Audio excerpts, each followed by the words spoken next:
Before I get into this video, I want to mention a few things about this channel, the direction I want to go with it. My videos thus far have been pretty low quality, both in terms of production value and in terms of presentation. Truth be told, a lot of the videos I created up until now, with the notable exception of my North Korea videos, was simply a cynical growth strategy, effectively seeking to get more views by name-dropping prominent YouTubers or public figures. That's not to say I don't stand by what I said in those videos. I do. It's just a lot of it was contrived. Like, I'd actively seek to find videos by big YouTubers that I could debunk and work backwards from there. The videos are also very disrespectful and insulting at times, which I'm realizing isn't a good look. For all of this, I do apologize. The channel's actually starting to grow a bit now, and so it's probably time I started taking this a little more seriously and quit acting like a clown desperate for attention and views. All of this being said, let's get into the actual video. I was browsing YouTube, as you do, and a video popped into my recommended tab by a creator called Logically Answered.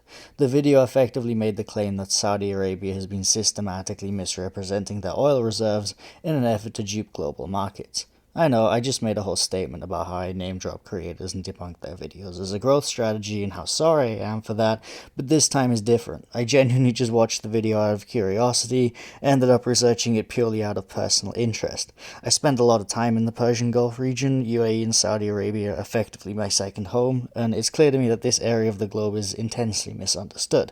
Sometimes innocently, but sometimes more cynically. Just as I was contriving videos about other creators for clout, I think it's become somewhat of a trend to throw shade on Gulf countries here on YouTube, regardless of the actual validity of the content, simply to generate views. I'm not sure where Logically Answered falls on that spectrum, but a lot of what was said in his video is provably false, so I'll simply discuss that and leave the rest up to speculation.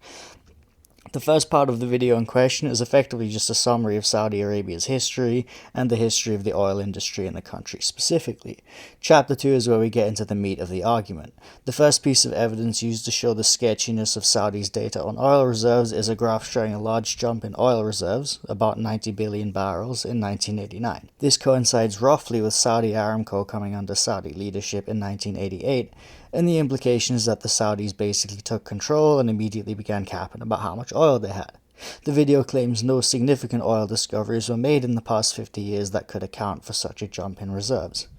The thing is, that isn't actually true. In 1989, Saudi Aramco discovered a large oil field in Dalam, about 50 miles outside of the capital, Riyadh. This field was in close proximity to other fields and also to a currently active pipeline, which meant extraction could begin as soon as 1 year after the discovery. Another field was discovered in Al-Hatta in the same year, and a further field was discovered in Dharan in 1990. These discoveries effectively explain the large jump in oil reserves. When I was speaking about Western cynicism towards Arabs, this is exactly the kind of thing I'm talking about. The assumption is that the Arabs took over and immediately started lying and pulling the wool over our eyes, when the reality is they immediately began engaging in active prospecting to discover more oil reserves. That is, after all, an oil company's job. The next point is how Saudi's reserves have remained stable since then despite massive extraction and have in fact increased slightly. Again, this can be explained both by new discoveries and also new technologies that have made oil that was considered too difficult to extract in 1989 extractable in the modern era. The video then goes on to talk about Saudi Arabia's oil output, making the case that a large increase in reserves should naturally be accompanied by a large increase in output. This is flawed thinking for a couple of reasons. There's a supply and demand argument, namely that flooding the market with supply would depress prices, but that's not even the biggest reason behind the Saudis' de facto production limit of 10 million barrels a day. The biggest driver of Saudi oil production is OPEC. OPEC effectively sets production quotas for all of the oil-producing countries, dictating how much any one nation can pump in order to protect the oil price for other producers. Think about it like this. If Saudi Arabia got angry with, say, the UAE, it could simply jack up production, lower the oil price as a result, and screw over the UAE's budget forecast for the year.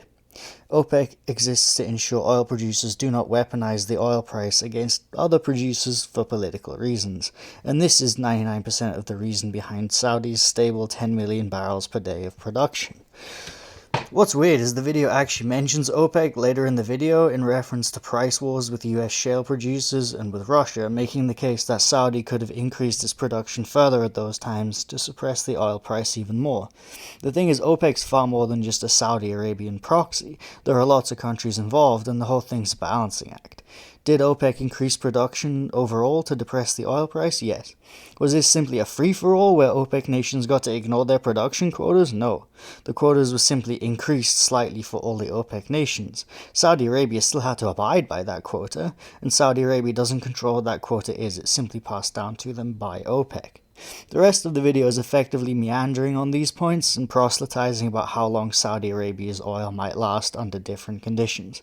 Towards the end of the video, the point is made that Saudi's recent social reforms and stated desire to diversify from oil are more evidence of its lies. But I'd make the argument that whether the oil will last 20, 30, or 100 more years, these things are a clear economic necessity for the kingdom either way.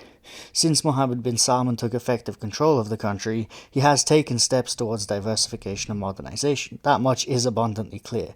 This seems only prescient for a country whose budget relies on a finite resource to do, however. It doesn't imply any lies have been told. It just implies that the country wishes to signal to the world it's more than a one-trick pony as a means to encourage foreign investment in other sectors.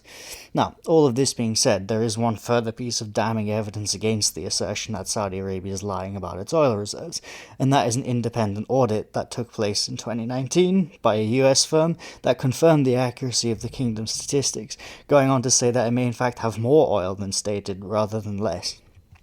So in conclusion, it's not at all likely that Saudi Arabia is overstating its reserves of oil. In fact, it's almost certain at this point that the stated reserves are accurate. That said, educational channels here on YouTube have never let facts get in the way of their arguments, so I'm hardly surprised. If you enjoyed the video, please drop a like. If you have anything to add, please leave a comment. And if you'd like to see more videos from me, please subscribe and hit the bell icon to be notified of future uploads. I hope you have a wonderful rest of your day. See you next time.